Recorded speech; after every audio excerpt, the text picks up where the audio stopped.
네, 계속해서 경제 인사이트 이어가겠습니다. 최근 증시를 보려면 단순히 주가만 봐서는 안 되죠. 우리가 금리를 아주 눈여겨봐야 될 텐데요. 최근 금리 채권 시장에서는 어떤 변화가 있는지 DB금융투자의 문홍철 채권 파트장 모시고 얘기 나눠보겠습니다. 어서 오십시오. 예, 안녕하십니까. 새해 들어서 처음 뵙습니다. 아유, 예, 네, 반갑습니다. 새해 복 많이 받으십시오. 감사합니다. 예. 자, 한때 한미 금리 차가 뭐 1%를 훌쩍 넘어가지고 이런 네. 적도 있었지만 지금 네. 1%포인트입니다. 그렇죠. 채권 시장에서 이 한미 금리 차 1%포인트를 바라보는 시각은 어떤 겁니까? 이제 사실 이번에 뭐 한국은행의 이제 기자분들이 질문도 했었고, 이제 한미 금리 역전에 대해서 걱정하시는 분들이 굉장히 많습니다. 특히 이제 우리나라는 지난 IMF에 추억이 있다 보니까 있죠. 이제 어쩔 수 없이 한국은 금리가 미국보다 높아야 된다. 그것 때문에 이제 가장 결국은 이제 외국인의 자금 유출입 이것이 이제 금리 차이에서 왔다 갔다 하지 않냐. 예, 교과서에도 이제 그런 얘기가 있다 보니까 많이들 이제 걱정하시는데 저는 개인적으로는 그렇게 금리 차이에 대해서는 별로 실무진 입장에서 특히 최근 10년 동안의 어떤 한국의 상황을 봤을 때 크게 걱정을 하지는 이제 않는 입장이고요. 이제 왜 그러냐면 그 외국인에게 물어봤을 때 이제 외국인이 한국이 금리가 미국보다 낮으니까 매력도가 없다. 돈을 빼냐? 외국인들이 그런 적은 없습니다. 반대로 한국이 미국보다 금리가 높다고 해서 한국의 매력도가 높아졌으니 우리가 투자를 해야 되겠냐고 외국인이 생각하냐? 그런 외국인도 없습니다.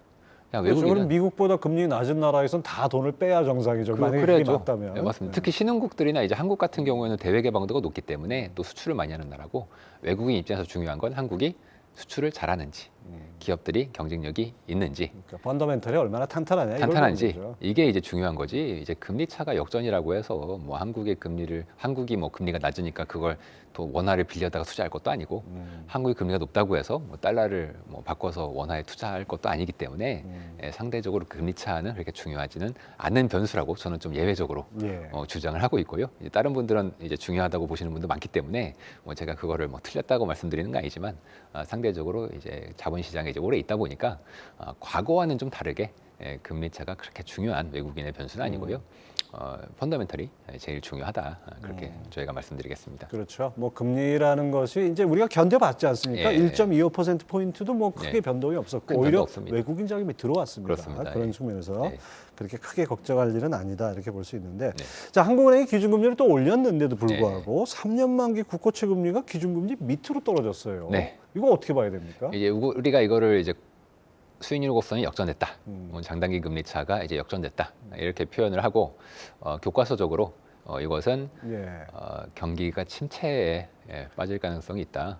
지금 그림이 나오네요. 에 대한 이제 중요한 어떤 시사점을 보여주는 차트가 되겠죠. 사실 채권 시장의 어떤 집단 지성이 가장 정확하게 나타나는 게 이 수익률 곡선이라고 할 수가 있는데 그런 면에서 저렇게 커브가 수익률 곡선이 역전됐다는 것은 채권 시장이 보기에 기준금리의 인상이 좀 과도하고 결국 이러한 금리 인상은 한국은행이나 중앙은행이 결국 인플레이션을 통제할 수 있다는 강한 믿음이 이제 채권 시장이 가지고 있다는 것이고요. 또 하나는 결국 이러한 높은 금리에 의해서 경기가 둔화에 그리고 침체에 빠지고 물가도 모양새를 보아하니 앞으로 이건 안정될 수밖에 없겠다. 지금 유가가 현 수준에서 동결만 돼도 상반기에 YOY 유가가 굉장히 큰 폭으로 마이너스가 나오거든요.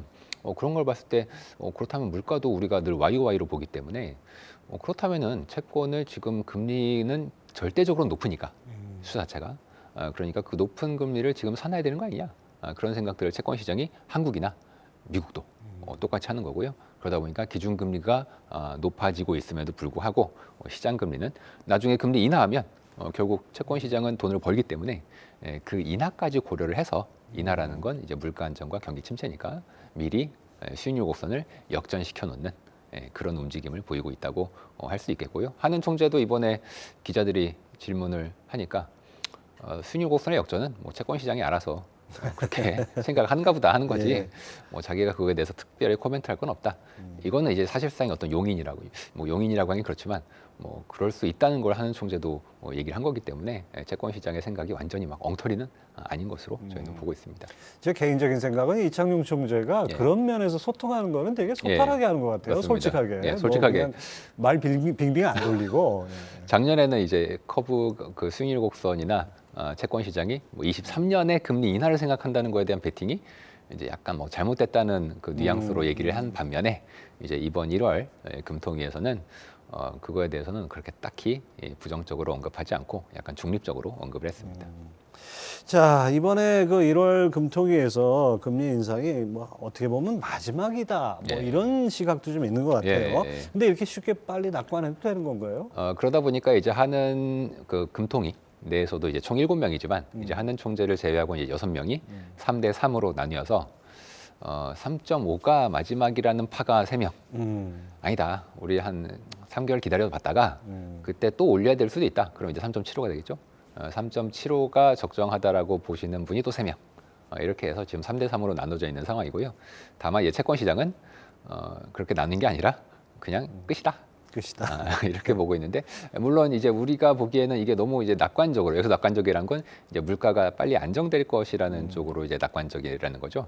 근데 또 어떤 면에서 보면 채권 시장이 경제를 나쁘게, 경제를 이제 비관적으로 보는 거기 때문에 이게 꼭 이제 낙관이다 비관이다 얘기하기보다는 일단 채권 시장은 경제를 좀 나쁘게 보고 있고 인플레이션은 확실히 많이 떨어지는 쪽으로 보고 있고, 또 우리나라는 부동산이라는 이제 그렇죠. 이슈가 또 하나 엮여 있기 때문에 이게 또 24년에는 선거도 있지 않습니까? 4월에.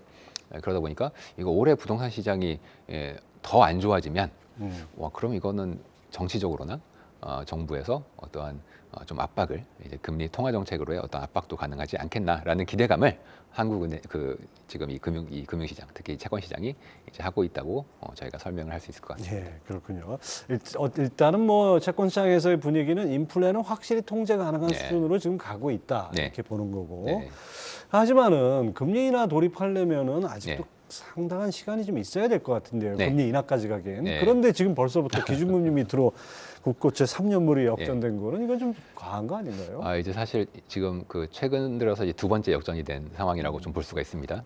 물론 이제 이전에 역전됐을 때는 기준금리를 올리기 전이어서 실제 역전은 아니었지만, 뭐 사람들이 다들 3.5까지 올린다는 걸 알고도 왜 계속 이게 3년물 금리가 10년물 똑같이요? 뭐 3.4, 3.3까지 지금 떨어지냐. 예. 이게 이제 많은 분들이 이해가 안 되실 수도 있고, 심지어 미국은 기준금리를 5% 넘게 올린다는데 그 미국채 10년물 금리가 뭐 3.5%에 또 있단 말이에요. 예. 그러다 보니까 이제 약간 이제 일반인 분들 입장에서는 이게 너무 중앙은행의 태도를 좀 나이브하게, 좀 순진하게 받아들이고 있는 게 아닌가 하는 이제 생각들을 할 수가 있는데, 이게 어떤 뭐 채권 시장의 특정 사람이 그런 생각을 한다기보다는 어떤 집단 지성면에서 봤을 때 과거에 역사적으로 중앙은행의 기준금리 고점이 그렇게 오랫동안 유지된 적이 사실 없었고, 또 사실 이제 모든 분들이 많이 이제 기억에서 사라지셨겠지만 2020년 혹은 21년 초까지만 하더라도 연준이나 중앙은행들이 인플레이션을 바라보는 시각이 이거는 일시적인 거고, 심지어 연준은 이제 평균 물가제라는 것도 얘기를 다 잊어버리죠. 이 평균 예. 물가제. 기억도 안 납니다. 그 이제. 평균 물가제라는 게 우리 금리 안 올릴 거다. 물가가 웬만큼 오르기 전까지는 그런 얘기까지 할 정도였단 말이에요. 그러니까 이제 중앙은행의 말을 우리가 듣긴 해야죠. 참고해야 되고, 그게 단기적으로는 영향을 미치니까. 하지만 그 근본에는 채권 시장이 더 잘 예측하는 이 펀더멘털의 흐름이라는 게 있기 때문에 그 흐름을 생각한다면 저는 사실은 조금 금리 인하가 빨리도 올 수 있지 않겠나. 저는 뭐 저의 전망 혹은 뭐 누군가의 전망보다도 이 채권 시장의 그 수익률 곡선이 더 정확하다고 역사적으로도 그랬고 앞으로도 그럴 거라고 보는 입장이어서, 지금의 역전이 뭐 좀 비싸긴 하죠. 비싼데 그렇다고 이 채권을 뭐 판다거나 채권을 줄인다거나 그럴 시점은 전 아니라고 보고 있습니다. 임마누엘 칸트, 그 대철학자 칸트가 그런 얘기를 했죠. 네. 세상에 믿을 거는 돈밖에 없다는 거죠. 돈이 정확합니다. 말한다는 거죠. 네. 예. 자, 과거를 돌아보면 2012년 7, 8월에 네. 이렇게 기준금리와 국고채 금리가 역전된 적이 있었는데 네네. 그때와 비교하면 어떤 것이 갖고 다른가요? 이제 그 기준금리와 국고채 금리가 역전된 사례가 과거에 이제 많이 있었고, 특히 12년 같은 경우에는 유럽 재정 위기가 굉장히 시끄러웠을 그렇죠. 때였고, 이제 그때 드라기 ECB 총재, 당시 총재가 이제 12년 딱 그 시점이었죠. 그 시점에 유로화를 지키기 위해서 자기가 이제 무슨 일이든지 하겠다, 이런 얘기를 한다는 건 결국 금리를 마이너스로 크게 내리고 예. 양적 완화도 대폭적으로 이제 한다는 얘기였기 때문에, 일단 경기가 나빠지는 쪽으로 가고 있다는 것은 그때나 지금이나 이제 비슷한 것 같고요. 다만 이제 2012년 같은 경우에는 유럽의 재정이라고 하는 크레딧 위기가 있었고, 그거에 더해서 이에 대항하기 위한 완화적인 통화 정책이 있었는데, 지금은 경기가 둔화되는 건 확실히 이제 맞는 것 같은데, 아직 어디선가 뭔가 터졌다, 네. 뭐 크레딧 리스크가 이제 생겼다. 특별히 없어요. 이런 진짜. 얘기는 아직까지 네. 전 세계에서 잘 안 들리고 있지 않습니까? 뭐 저는 개인적으로는 이게 날지 안 날지가 굉장히 개인적인 관심사긴 한데 아직까지는 조용하다 보니까 그런 면에서 또 중앙은행도 금리를 아직은 그래도 명목상으로 인상을 하고 있기 때문에 당시와는 좀 차이가 그런 면에서 좀 있습니다. 이런 현상이 지금 우리만의 현상이 아니죠. 예. 미국이나 독일의 그 장기채 금리는 어떤 추세를 보이고 있습니까? 확실히 미국은 한국이랑 거의 흐름이 비슷하고요. 뭐 작년 한 10월, 빠르게는 10월, 늦어도 이제 11월부터 시작해서 금리가 확실히 하향세를 탔고 그 우리가 보통 상승 트렌드 라인이라는 게 있지 않습니까? 예. 그 트렌드 라인마저도 이제 하회를 한 상황이 한국과 미국의 상황이고 유럽은 약간 다릅니다. 그러니까 유럽도 금리가 뭐 고점 대비해서는 빠졌지만 아직은 그 상승 트렌드 라인 하에 이 독일 금리가 특히 이제 안에 있기 때문에 그 이제 그 이유가 뭐냐면 미국 대비해서 유럽의 물가는 아직은 그래도 좀, 아직도 좀, 높은 예, 상황이고 그렇죠. 그러다 보니까 ECB가 우리는 기준금리를 앞으로 계속 좀 올릴 거다 이렇게 얘기하니까 독일 국채금리도 아직은 아닌가 보다 경기는 나빠진 것 같지만 그래서 아직도 기준금리가 그 미국 그 독일이죠 독일의 금리는 아직은 좀 상승 트렌드 하에 좀 있으나 뭐 저희는 유럽도 시차를 두고 곧 꺾이지 않겠나 그렇게 생각하고 있습니다. 예. 이 과거 한 20년 동안의 트렌드를 보면 예. 미국의 그 패드는 예. 미국 중앙은행은 금리를 올릴 때 빨리 올리고 예. 내릴 때 또 빨리 빨리 내리는 하죠. 반면에 우리나라 한국은행 금융통화위원회는 예. 천천히 올리고 천천히. 상당 기간 동결하다가 예. 또 내리지 않습니까? 그렇습니다. 야, 그렇다면 지금 상태에서 이제 금리 인상이 멈춘다 하더라도 네. 상당히 높은 수준에서 얼마 동안 가느냐 이게 관건 아니겠습니까? 네. 어느 정도로 보십니까? 의외로 그렇게 길진 않을 겁니다. 의외로. 일단 미국의 예를 저희가 먼저 할 수밖에 없을 것 같아요. 왜냐하면 미국의 움직이는 거에 따라서 이제 한국도 그렇죠. 따라가게 될 건데 미국 같은 경우에는 역사적으로 6개월 이상 금리를 동결했던 적이 고점에서 잘 없습니다. 한 번 빼고 한 번만 좀 그거 넘어가고 거의 다 그렇죠. 거의 다 네. 6개월을 넘지 않습니다. 유일한 이제 예외가 금융위기 직전에 네. 한 15개월 정도 동결을 했던 사례가 있었는데 그 당시에는 이제 중국이라고 하는 전 세계의 인플레이션을 끌어올리는 그런 국가가 성장 국가가 있었고 뭐 결국 금융위기가 또 왔지 않습니까? 네. 그런 면에서 당시에는 좀 너무 오래 동결을 한 게 아닌가 뭐 그런 생각을 사후적으로 하는데요. 그 이전에 최근 거의 한 70년 정도의 사례를 쭉 봐도 미국이 그렇게 금리를 오래 동결한 적이 없었습니다. 그거는 연준이 동결을 오래 하고 싶지 않아서 그런 게 아니라 뭐 그들도 뭐 지금 파월 의장도 뭐 24년에나 뭐 인하를 할까 뭐 이러고 예. 있지 않습니까? 즉 이 사람들이 사전에는 그렇게 생각을 해요. 한국은행도 마찬가지입니다. 오랫동안 우리는 동결해서 인플레가 충분히 안정될 때까지 지켜보겠다. 문제는 인플레가 안정되는 속도도 빠르지만 그 사이에 뭔가 경제가 크게 문제가 생기게 될 수밖에 없습니다. 그렇다면 중앙은행도 어쩔 수 없이 다시 과감한 완화 정책으로 이제 넘어서는 경우가 있기 때문에 저는 이번 사이클도 연준이 금리를 올해 계속 동결할 수 있을 것 같지는 않고요. 오히려 올해 중에 인하를 생각할 가능성이 되게 높을, 실제로 인하가 단행될 가능성이 높을 것 같고 저는 한국은행도 그렇게 본다면 결국 연준으로부터 독립적이지 않은 중앙은행이기 때문에 연준이 움직이면 한국도 불가피하게 인하에 나설 수밖에 없지 않겠나 그렇죠. 그렇게 봅니다. 자, 중앙은행의 이 금리 정책에 아주 민감한 것이 채권 시장인데요. 네. 지금 현재 상황에서 어떻게 대응할지 관건인 것 같아요. 근데 네. 우리 문 파트장께서는 단기채는 매수 자제하고 네. 보유 전략에 집중하라 이렇게 네. 조언하셨는데 이게 네. 어떤 의미입니까? 이제 아무래도 기준금리와 역전돼서 조금 이제 부담스러운 건 사실이지 않습니까? 이제 부담스럽다고 해서 이 비중을 줄이실 필요는 없을 것 같고요.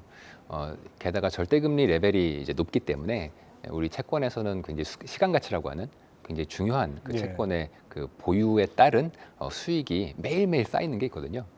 그런데 채권을 비워놓으면 아예 이런 게 이제 없는 거지 않습니까? 그런 면에서 저는 채권은 최대한 좀 가져가실 필요성이 있고 저는 조금 빠르게 한 2분기 언저리 혹은 지나면 한국도 혹은 미국도 경기 침체가 심화되고 물가가 안정되면서 이제 너무 금리가 높지 않냐, 조금 이제 낮춰야 되는 거 아니냐 이런 얘기가 나올 것 같은데 이런 얘기가 나오는 순간 장기 금리가 크게 떨어지거든요. 그때 이제 장기 금리는 우리가 오랫동안 그 금리를 향유할 수 있기 때문에 시장 금리가 떨어질 때 가격이 훨씬 많이 오르게 돼 있습니다. 즉 이익이 이제 많이 난다는 얘기죠. 예. 그러면서 장기채를 꾸준히 좀 가져가실 필요가 있지 않겠나 싶고 특히 뭐 연기금이나 보험사 같은 대형 기관들이 이제 시청자 여러분들이 보험금을 내거나 연금을 낸 거를 이분들이 운용을 해야 되는데 여러분들은 굉장히 오랜 기간 동안 나중에 돈을 받을 거기 때문에 그거에 맞춰서 이 기관들도 긴 채권을 담아야 되거든요. 원래는 왜냐하면 그 채권 긴 거 담아서 만기 받으면 그걸 가지고 나중에 받아서 주는 거기 때문에. 근데 금리가 너무 많이 그동안 이제 오르다 보니까 이 기관분들도 채권을 조금 비워놓으신 게 있어요. 작년, 재작년에.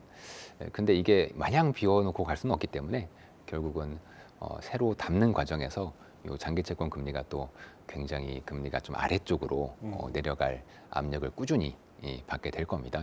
그 어떤 수요가 계속 들어오기 때문에. 저는 게다가 이제 올해는 우리나라가 국채 글로벌 인덱스에 이제 들어갈 채비를 지금 기재부에 사고 있고 아마 3월 달이면 이르면 발표가 날 것 같은데 그러면 또 외국인들이 또 어떤 새로운 신규 수요로 장기채 쪽에 들어올 수가 있거든요.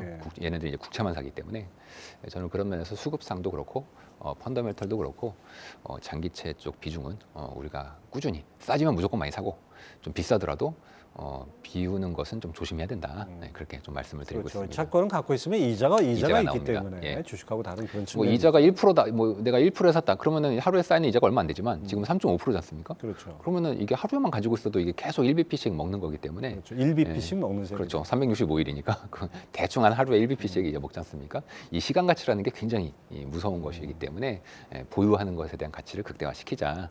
그렇게 저희가 설명드립니다. 반대로 이제 장기채의 경우에는 금리가 급등할 때, 다시 말해 채권값이 싸질 때는 당연히 사야겠죠. 근데 맞습니다. 지금 봐서는 그럴 가능성은 별로 안 보입니다. 이제 그러려면 이제 채권 가격이 떨어지려면 금리가 많이 오르거나 해야 되는데 금리가 오르려면 인플레이션이 다시 와야 되거든요. 그렇죠. 근데 여러 가지 지표들을 볼 때 뭐 유가도 안정돼 있고 미국의 거주비는 앞으로 떨어질 게 눈에 이미 이제 보이고 기타 서비스들도 안정되고 있는 추세다 보니까 이런 상황이라면 뭐 그렇게 크게 걱정은 안 해도 되지 않겠나. 다만 저희가 이제 하나의 와일드 카드로서 보고 있는 건 중국의 리오프닝이 앞으로 이 원자재에 어떤 영향을 미칠 것인가가 좀 중요한 화두가 될 것 같긴 한데 뭐 저희는 잠정적으로는 전 세계의 경기 둔화가 더 크지 중국이 리오프닝을 하더라도 그 효과가 이것보다는 더 크진 않을 것이다. 그런 면에서 원자재 가격은 좀 안정되지 않겠나 그렇게 좀 보고 있습니다. 채권 트레이딩 뭐 분석하시는 입장에서 네. 작년 1년은 어땠습니까? 사실 제가 아무리 뭐 경력이 길다고 해봐야 겨우 20년인데 채권 시장의 아주 유구한 수백 년간의 역사를 봤을 때 지난 2022년에 그 전 세계 국채 시장의 가격 하락, 즉 금리 상승의 폭은 최근 300년 동안 거의 5손가락 안에 드는. 근데 그 5손가락 중에 거의 한 3-4개는 대부분 국채가 디폴트 나서 생긴 손실이고 이건 디폴트도 아닌데 그렇죠. 이거 순수하게 금리가 올라서 터진 걸로는 거의 한두 손가락 안에 들어가는 엄청난 시장이었거든요. 뭐 저는 20년 만에 처음 보는 건 당연한 거고 심지어 수백 년 동안의 역사를 보더라도 채권 시장은 굉장히 지난 한 해 어려운 시기를 겪었는데 뭐 주식에서의 제일 큰 호재는 싸다는 거라고 하지 않습니까? 저는 뭐 채권도 마찬가지로 이미 충분히 싸기 때문에 저는 지금 충분히 매수해도 괜찮은 레벨이 아닌가 그렇게 보고 있습니다. 그렇군요. 자, DB금융투자 문홍철 채권파트장과 함께 채권 얘기 나눠봤습니다. 오늘 말씀 감사합니다. 감사합니다.